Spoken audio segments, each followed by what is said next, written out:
Lois Lane, is Margot Kidder.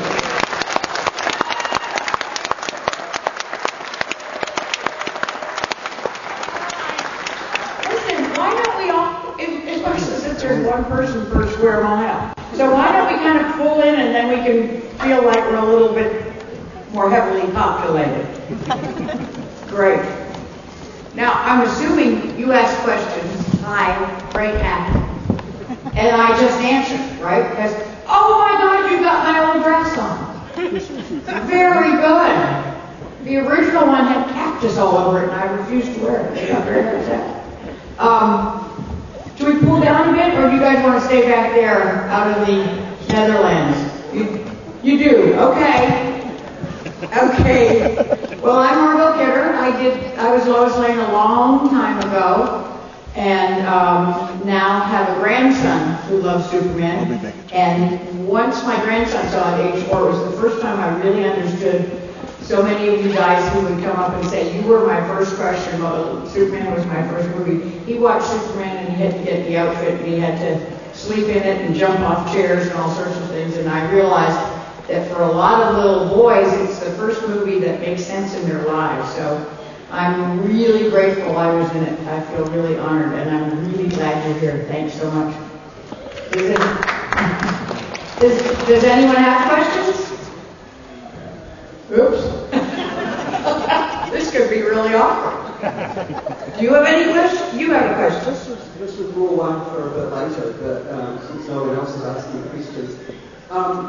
You seem, in your early career, you seem to be in a really growing place. Like the industry was, you were around Spielberg and Lucas and all of those people. Can you just tell us a bit about that time? Because it seems like an amazing time in the industry.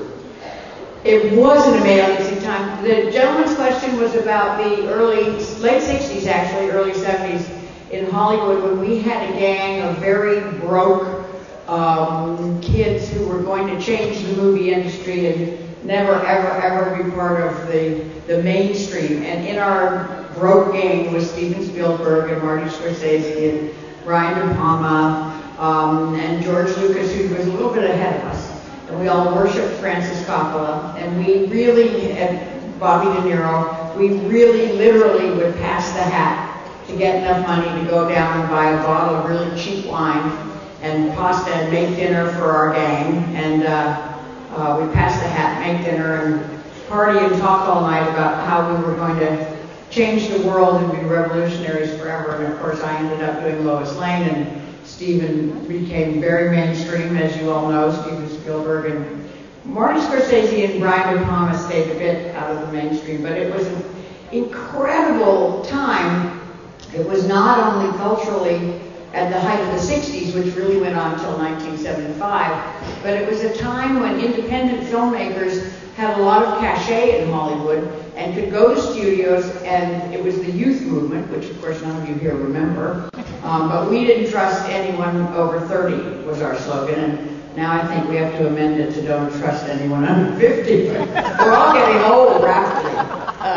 But it was a magic time, and we had in those days a real sense of community, and young people who were adventurous filmmakers could go to the studios and get what were called development deals, where they'd put up, I don't know, $50,000, $100,000, $200,000 to nurse along a movie, generally by a young filmmaker. I look back now and I go, my Lord, we were babies and we were being entrusted with movie budgets and whole departments of studios. But the first one that our gang got made, actually, one of the first ones, and this was right after Steven made a TV movie called Duel. Has anyone here seen Duel?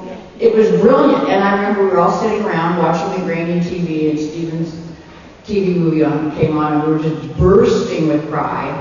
And then that Christmas, I was living with my friend Jennifer Salt, who's still my best friend. She now writes for a TV series called Nip Tuck. I don't know if you get it here. Oh, you do? It's pretty gruesome and wonderful. But we were roommates, and then I fell in love with one of her friends from college, Brian De Palma, and he moved in with us, and Christmas came. We were all still really broke. He came downstairs and put a script under the Christmas tree and went, girls, here's your Christmas present.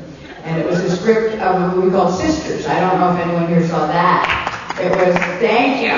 It was, and I played French-Canadian Siamese twins, and one of me was a murderess, and only Brian could have thought this one up. And Jennifer, my best friend, played the reporter who investigates the crime. And we made it for, Ed Pressman was the producer. It was, I think, his first or second movie. The money came from his mother, who owned a toy company. So we were always having to go hat in hand to Mom to get some more money. And it was just a glorious, glorious time. Shortly after that, Marty made Mean Streets. I can't remember at what point in there, Marty Scorsese. And he had terrible asthma, and he got a phone call from Marlon Brando telling him how good the movie was. And at first he didn't believe it was Marlon Brando. And then when he realized it was Marlon Brando, he got so excited he had a terrible asthma attack. And we had to get his puffer down and do all sorts of things to rescue Marty from his asthma attack.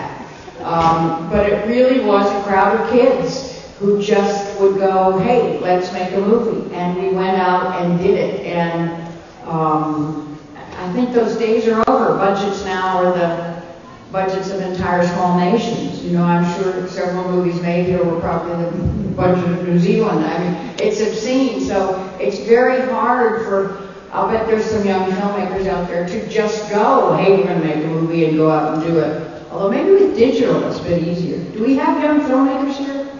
Yep. Are there any? Yeah? Good. Just dream big and go for it, you know. But those days were heady. We didn't know everybody'd end up famous. You don't think that way. You just think it's your silly gang of friends. Another guy who was in that gang was a fellow named Lorne Michaels, who was producing shows with another guy named Richard Pryor and Flip Wilson, and he went on to start Saturday Night Live, which I don't know if you get that over here, but do you get Saturday Night Live? Oh, you don't get it? Oh, they're the best imitations of Sarah Palin on the face of the planet. Do you not get those? Yeah. Are you clapping for Sarah Palin? Oh, phew. God, you talk, I thought not New Zealand. You get YouTube. Australia, but not New Zealand. So Lorne was part of our gang, and he went on to invent probably the most successful television show of all time. It was just it was a heady, wonderful time. I don't know if that answers your question at all. It was magic, and when everybody started going off their separate directions and the gang broke up as they do, and people got married and successful and moved in their own different circles, it was kind of sad to lose that community.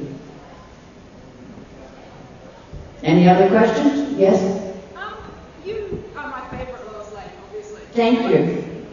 But I mean, have you seen any, I mean, does it feel strange to watch as the years have gone by so many different people play the same part and think, oh, that's not quite how I how I saw it or how I thought she acted or, that sort of thing? The question is it strange to see other people playing Lois Lane? No, and part of the reason it's not strange is because I didn't know anything about Superman when I got the part. I was brought up in Canada and forbidden to read those terrible American comics. They were just not done in my house. And so when I got the part, I read one comic, and it was a comic in which Lois Lane and the Daily Planet team went for a bowling match with those terrible women's livers. And I thought of myself as one of those terrible women's livers, so I never read any again. I was so offended.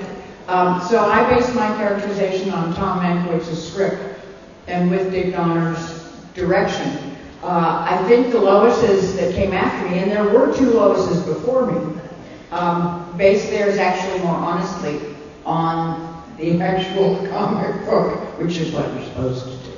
And I think they're wonderful. My favorite is Erica from Smallville.